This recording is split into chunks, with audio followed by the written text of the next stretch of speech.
City Comptroller, and I wanted to stop by the IC today because of your important role for our city's Muslim communities and beyond.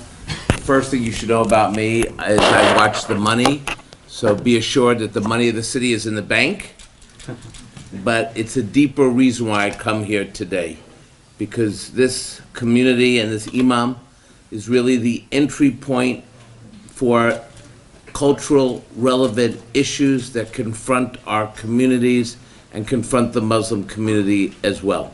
And part of what I want to say today is to congratulate the IC on the whole issue of halal dining and the fact that NYU is now opening the first halal certified university dining in the country.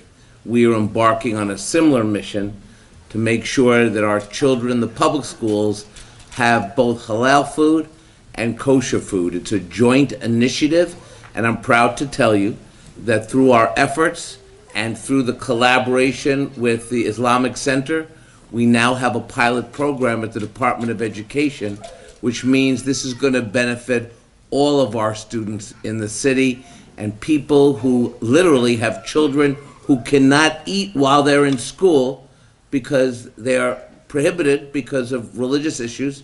Now we'll have an opportunity to have healthy children as well. And I think that's a tribute to everything that we're doing in the city. I also want to thank you, Imam, because the IC was one of the first signatories of a proposed New York City Citizenship Fund that we proposed a year ago with 100 organizations. Believe it or not, more than 670,000 New Yorkers, over 20% of the city's immigrant population, are eligible for naturalization, but it's expensive. It could cost thousands of dollars. And we have immigrants from around the world who are here, and they have to choose between paying the rent or simply putting down thousands of dollars to become a citizen. So if we're really true to our beliefs, it's time to waive those fees. The city must fund this, given what's going on in Washington and the discrimination against the Muslim community and immigrants throughout our country. These are the initiatives we have to work in New York City, and I want to thank you for your leadership on this issue. And lastly,